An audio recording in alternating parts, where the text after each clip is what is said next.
we read about women like um, Vashti, who humiliated her husband, the king, in front of his guests. We've read about Potiphar's wife. We don't know her name, but Potiphar's wife who falsely accused Joseph of sexual assault. We have the story of uh, Herodias, who, having a vendetta against John the Baptist for speaking the truth about her relationship or her remarriage to King Herod, convinced her daughter to have his head as a gift. You have women, of course, we know, like Jezebel, who was very vindictive, had a lot of God's people killed, a lot of the priests and prophets killed, and was a bully, used her husband's power, along her own power, because she did have power, to get her way. Through Vashti, she killed a man for his family vineyard. Her husband Ahab owned many vineyards, but he wanted the one that was right next to, he wanted another vineyard, this vineyard that was flourishing and beautiful and produced, I am going to assume, brought forth grapes and great wine and whatever else. Ahab wanted that. He's a king, but he wants what this man has. And he tried to convince him, oh, I'll give you another one. And the man says, no, this is my family's. And he goes home being, Mr. McPowdy to his wife. And Jezebel sets it up to set him up. Set up that man, accuse him of something where he is stoned, he is killed. And then her husband just gets up and goes to get the land. We have Ataliah, who upon finding out her son, who was king, had been killed and had many sons who would have, of course, the eldest would have become king, and then so on and so forth. Her being the mother and being the mother of the king who was killed, and the grandmother, found an opportunity to go in and have all her grandsons killed so she could be queen. We read about women like this, but they exist today. They may not be queens. Some may be in power. Some may be married to men in power. All are not. Some are the unassuming librarian, the lady at your church, the woman across the street, someone teaching in your schools.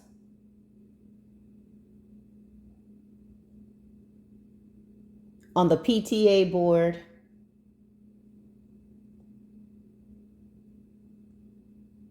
Or growing up, walking the halls with your children in school.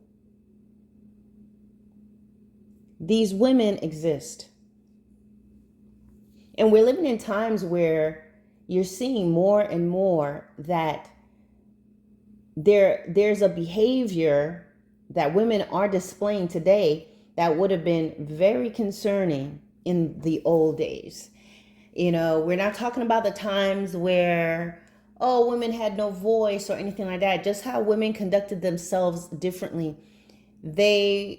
Their reputation, their name, their lineage meant a lot more to them. Even if they were not, there's some that may have been considered to be wild and out there, but they were not heralded or praised for that. Okay? And a lot of times they'd want to hide that. But nowadays, being a vixen and being an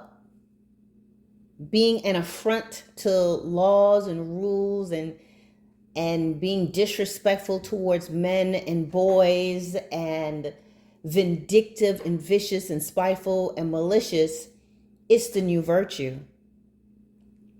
And it's really important that as believers, you are praying over your children.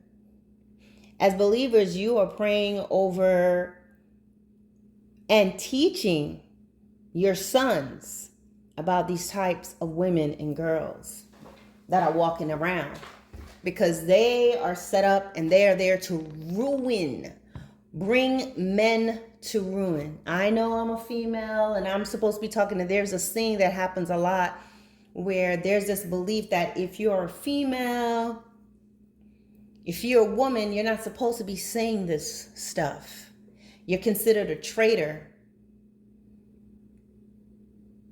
But I am a human being. I'm a person that I understand how things work. The laws of what you sow, you're going to reap. Right now, there's an era. Right now, we're in a time where there is an unclean spirit that's out there. And what is happening, the enemy is using women to bring destruction and chaos. And once he is done using women to bring destruction and chaos, he will then destroy the women who was used to bring destruction and chaos. He'll bring shame. He'll bring calamity. He'll bring fatality, because the devil don't care about anybody. He can use women because whether women want to know it or not, we are the weaker vessels. We are easier to infiltrate. If women can cause men to lose their strength by talking to them like they're nothing and nobody, and begin to mess with their psyche and put them in a place where they are uncertain of who they are, try to get into the positions of power and authority, it will be easy to overtake such a woman, because she is no match for a man. If she's going to win anything, who is she going to use to fight against the male strength? It's going to be other males, not her.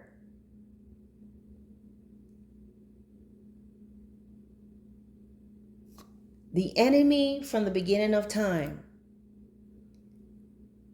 since Genesis chapter 3, understand that if he can cause a woman to doubt herself, to question who she is, to question what's been spoken over her life, to question her roles, to even despise it, to want to be on an even plane as a god, then guess what? That's going to be the beginning of her downfall. But in the meantime, she'll bring a lot of chaos. And that is what you see. A lot of people have walked away from God. A lot of people have stepped away from God. Equality for women, yes, this is okay to a degree. We cannot do the same thing as men. It is a proven fact. You cannot lift the same weight as men. You do not have the same strength as a man. There are some women who may be born with a little more strength than your average female. And a lot of times you can look at her, she is a female, but guess what? She has a look like a man. And when you check her DNA and her testosterone levels, she'll have a little more than usual, but still she is truly no match. Even the strongest woman who can go and compete and beat a lot of women, she gets in a ring with a man and she goes down like a rag doll. And when it comes to navigating in this life and in this world, both men and women can benefit from one another. There are things that a man knows and views outside of his physical strength and all of that, because ladies, whether we like it or not, the world that we live in was created by men. Yes, women, you can get behind and get on the boardroom and sit at that desk and talk, whatever, but that chair you're sitting in 9.5 times out of 10 was created by a man. We can go in the boardroom and talk smack and walk into that nice, cool, air-conditioned building all you want, but it was created by a man. You may see one or two women in construction, but when you really pay attention and watch those women in construction, you see that they are still the minority. It's mostly men. And if you really, really pay attention, as I've had the opportunity to do, especially where I'm currently, and look and see what they're doing stuff that's very different. Some of them are working, and then some of them are just being cutesy wootsy, carrying some pieces of plastic here or there, working on the inside, sitting on the side. There tends to be a level of protection for these men. Now you have some women, they get out there and they're working just like the guys, but still, they still cannot keep up the exact same pace like the fellas, but it is commendable. But there is a thing that is coming where it is to destroy the man, to take him out of position. And the reason why this is happening is because, as the word of God says, if you can take the strong man out, then the enemy comes in. That's how it works. If we can get men into prison and get our boys to think that they're less than and put them in a state of fear, and if we can get our those in office and those in certain law enforcements and such to follow this narrative, men are going to be easy to control. Sometimes when you look at police officers, the way they're handling women who are obvious criminals, it's so different than how they're going to deal with a man. Because why? They may get in trouble. There is a law. Because women have become very dangerous, become very wicked. There are women who are going around making false allegations, lying, putting men in jail, putting men in prison, changing their lives. Men are losing their livelihoods. Teach your sons now, because even now, children are not being given any passes. You see, I remember seeing something about 5 or so years ago. I believe it was this little boy. He was special needs, and he was in class. I want to say he was in kindergarten. And the little boy just goes around hugging everybody. He hugs and gives you a little kiss. And they were they were going to charge that little special needs kid with sexual assault. You have to understand that we're living in times that all it takes is a word of a woman to say you did something, and it's going to be believed, and your life can be changed just that quickly.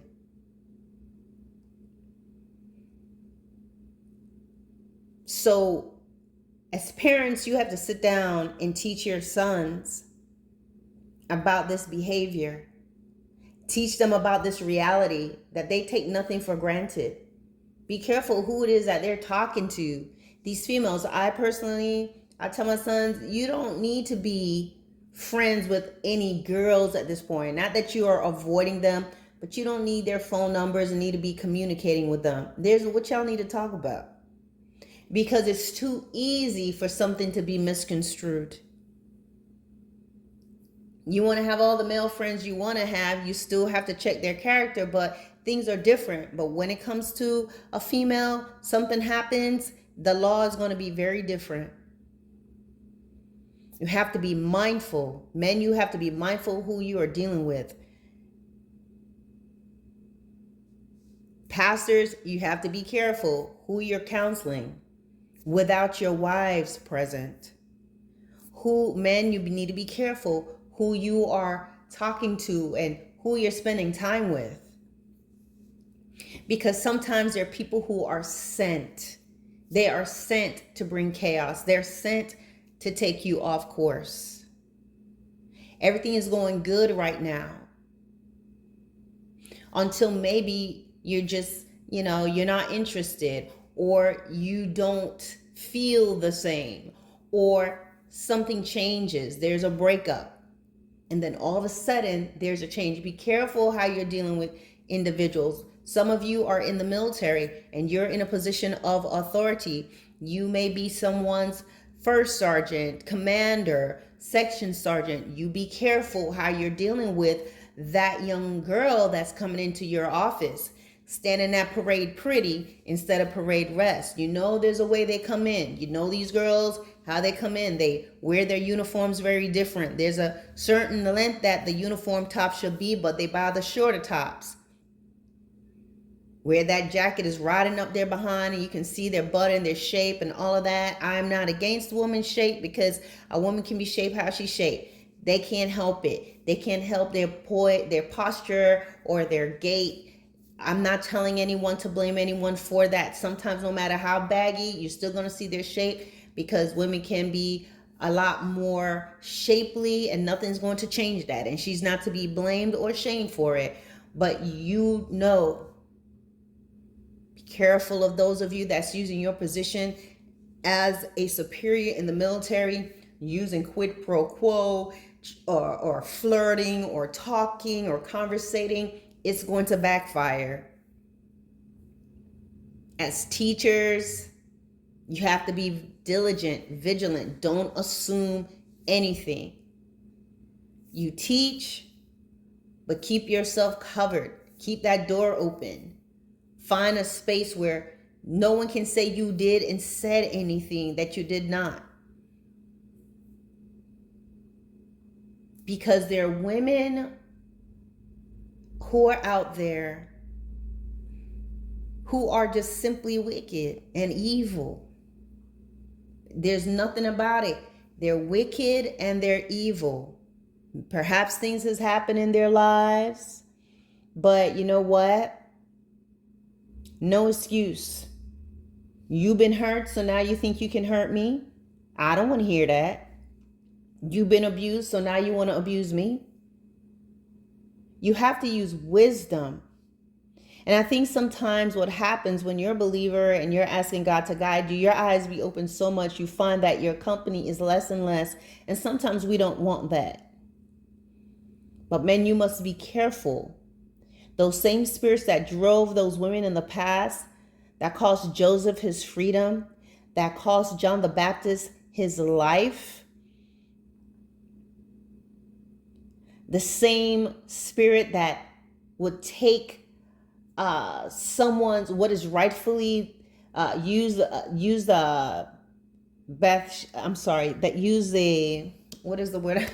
Jezebel to find a way to finesse that man out of his vineyard.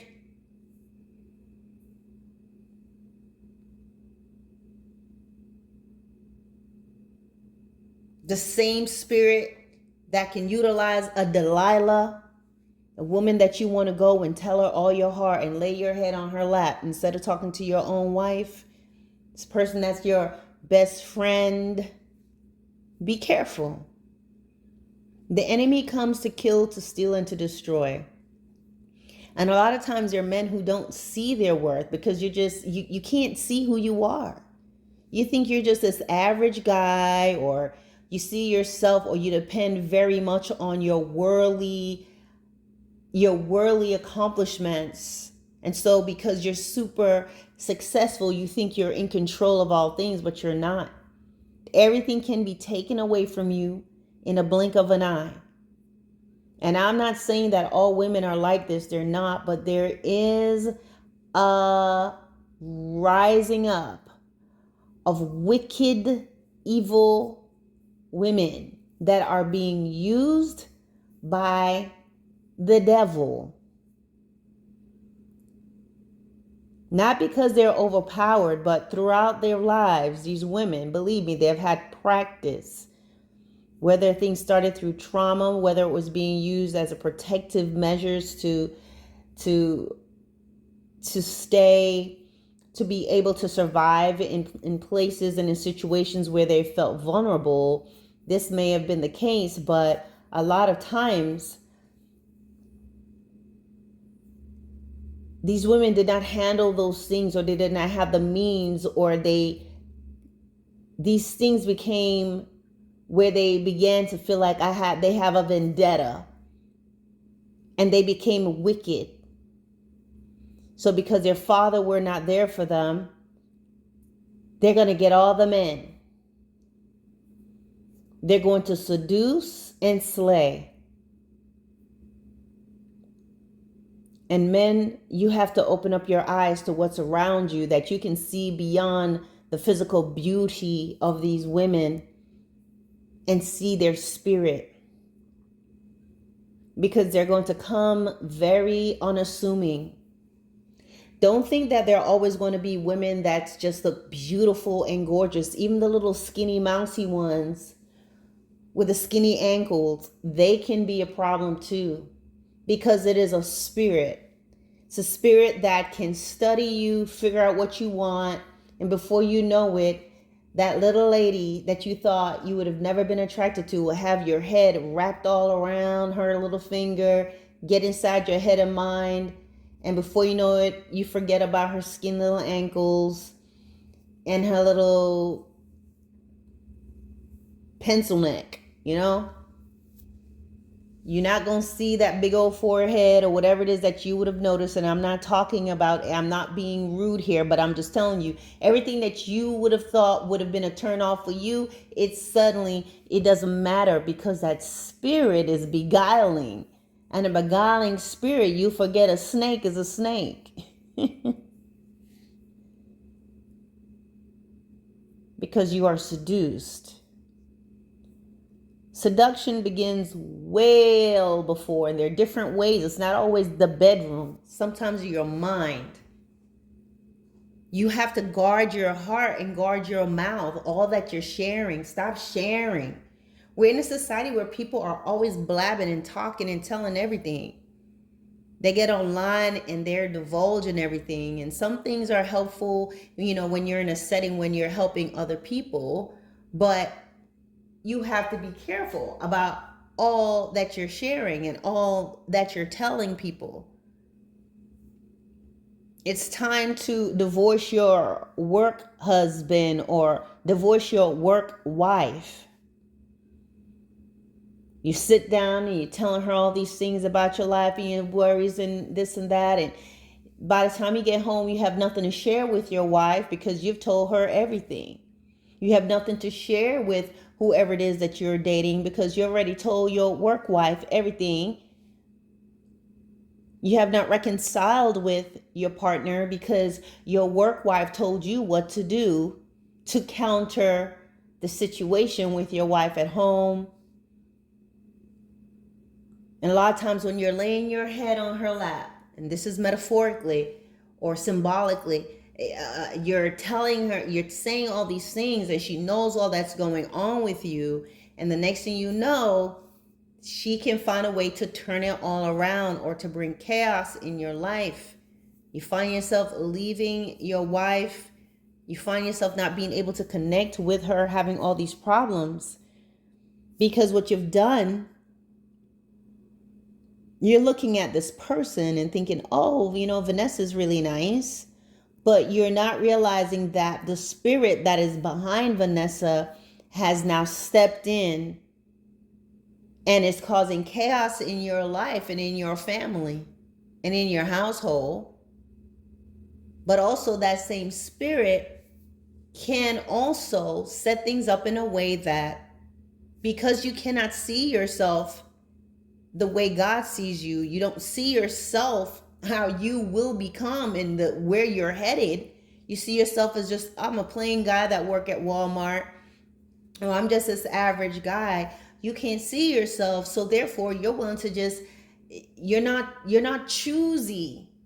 You're not choosy in what you share. You're just so happy to have somebody to listen to you, that you open up yourself to a person that comes in and you cast your pearls before swine, and this person turns around and destroys your life in one way or another.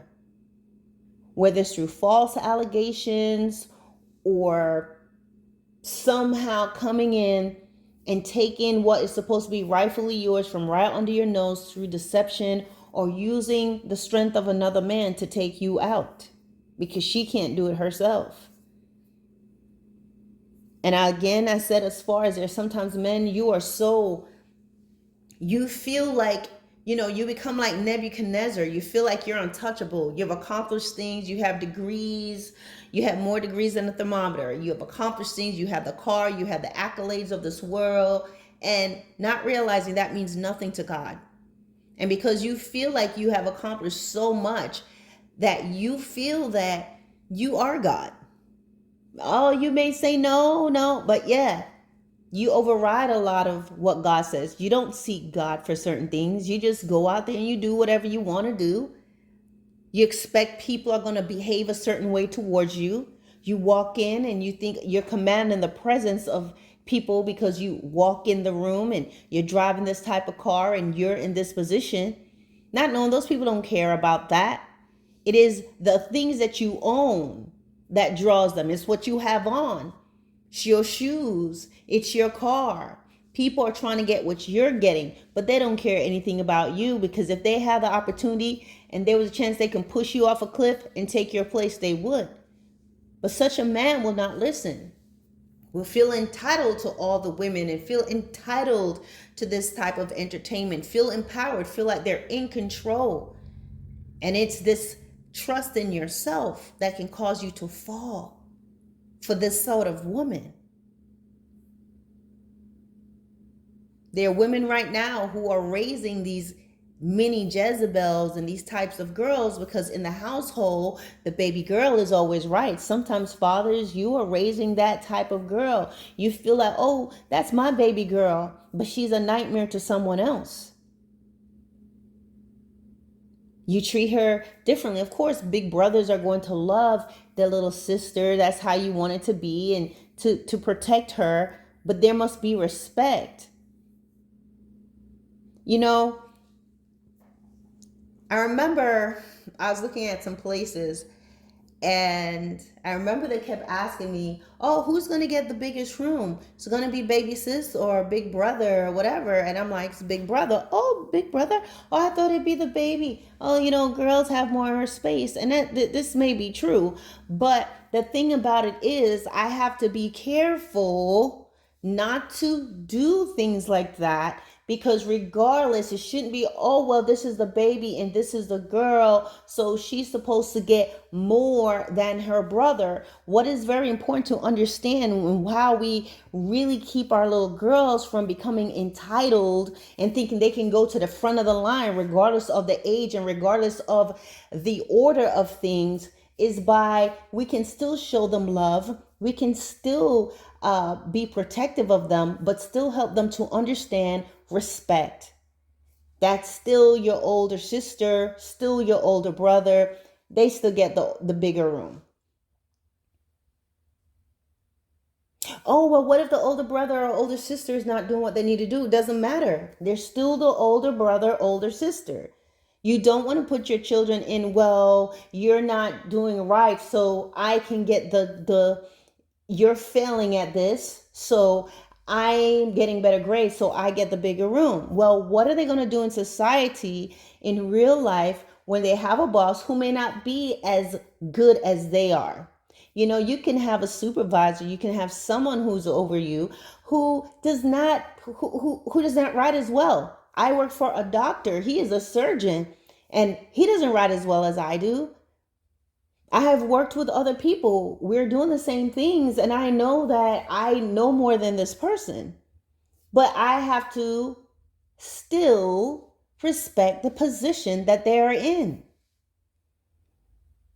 If we're always giving our daughters first dibs on everything over their older siblings, what you are doing is she is going to take that same mindset to not have respect for authority for those who are older. And guess what? That's going to include even you as the parent. It doesn't matter what happens when she gets older and she outdoes you. She begins to outdo you. Correction, not outdoes. Then she could look down on you then, can't she? Because that's what you've taught her. If I can accomplish more than you, then I should be ahead of you. I should get more than you. She will not know how to navigate in life because she's going to think she's supposed to always be first and get everything first. You don't want that. You can still teach them love, give them love, protection, all of that. That should not even be. question. And when love is truth, love is not always telling them what they want to hear. There must be a balance. Protection. Yes, you protect your sibling, but you don't enable them where they can do wrong, harm somebody, and oh, well, I'm going to cover for you. Now, granted, sometimes you do that first. You don't want anyone to mess with your kid or stuff like that. But what happens if they've harmed somebody? You want, oh, well, I'm going to cover for you. Well, a lot of times that's what happens because baby sis does this to her older brother. She breaks something. And then what happens?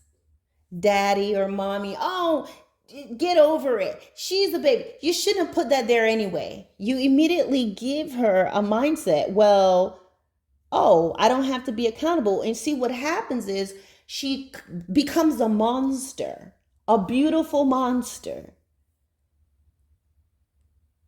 And then she goes through life becoming entitled. And you hope that maybe she outgrows this because that can happen.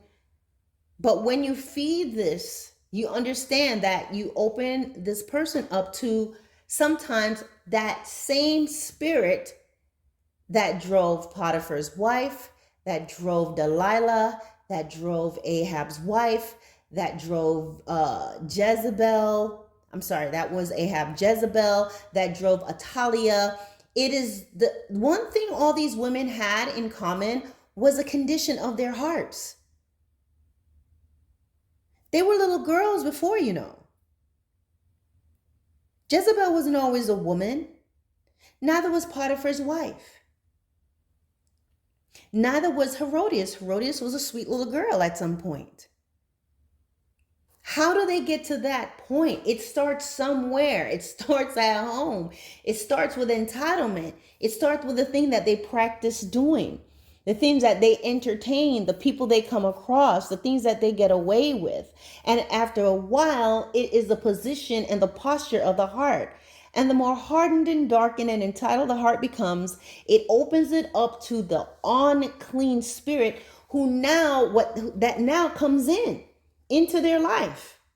And again, there's no excuse. It's not, oh, this person's so overtaken by a spirit, they just couldn't. No, they kept doing little wicked, vindictive things throughout their lives, making little choices. And the darker the heart gets, the more mobility it gives to the spirit. It becomes an open conduit for wickedness and evil.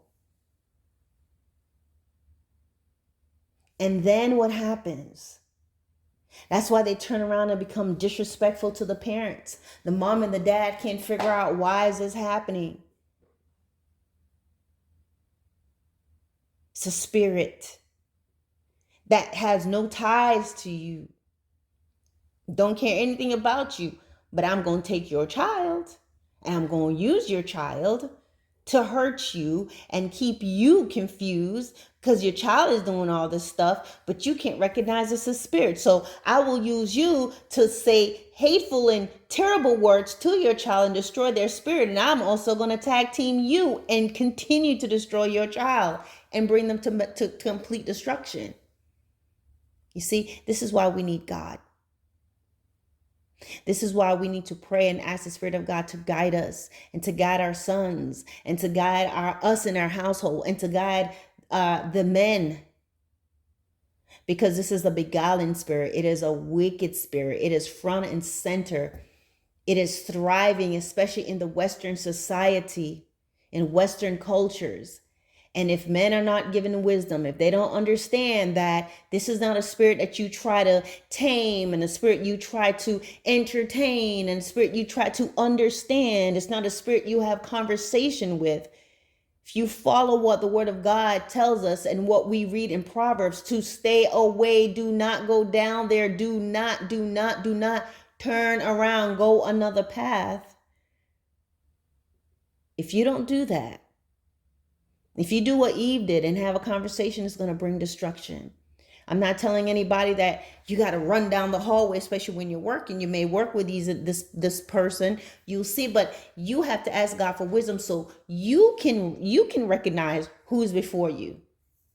Pray that God gives your sons wisdom that they can see who's before them, that you don't open the door and invite someone in that brings destruction in your household. Because you need to understand that sometimes these young girls are coming in, they're so troubled, you bring them in your house, and next thing you know, they come in and they're accusing your dad of something. Your dad is being hauled off to jail. Your mother's being hauled off to jail. Your whole house is being, no, no, no. You have to be careful. And how are you going to know? If you don't be so quick and evil, so quick and eager to be friends and please be my friend. I tell my children, don't be eager beavers. Watch someone's character. Watch what they do. Silently watch them. Pay attention to what they say. Listen to how they treat other people. Just pay attention to them over time. Not immediately, because everyone brings their best representative, whether it's a little girl, a young girl, a teenage girl, or a woman. You pay attention to them, and eventually their character will come forward. But what does people like to do? Invite people over. We're having so much fun. Whee! Everything is great. We're laughing together because you just met. You're entertaining their representative. They haven't opened up yet. The claws, the talons, those roach wings haven't opened up just yet. Because what they're doing is mirroring you. They're just reflecting back what they think you would like based on what they see in you. So if you're quiet, they're quiet. If you're funny, you're funny. You like this, they like it too. You like blue, I like blue. Everybody's bluing together. But eventually, as you do that and they begin to get more information about your family and what you do and what you like and your secrets, and you share your heart, the real them comes forward. And by that point in time, you are sucked in. They're in your house. They're coming over. They know what's going on. Young people, stop being so quick to tell people about your family problems. You're dating somebody, stop being so quick to tell them your business. Oh, your dad wasn't there for you, your mom wasn't there, blah, blah, blah, blah, blah. Think about the people you're broken up that knows your business. Think about who's thrown something in your face after it was over. Think about someone who may have falsely accused you and was able to say, and by the way, his dad did that too, or his mom did that, or they did this, or they have a history of this. You must be vigilant.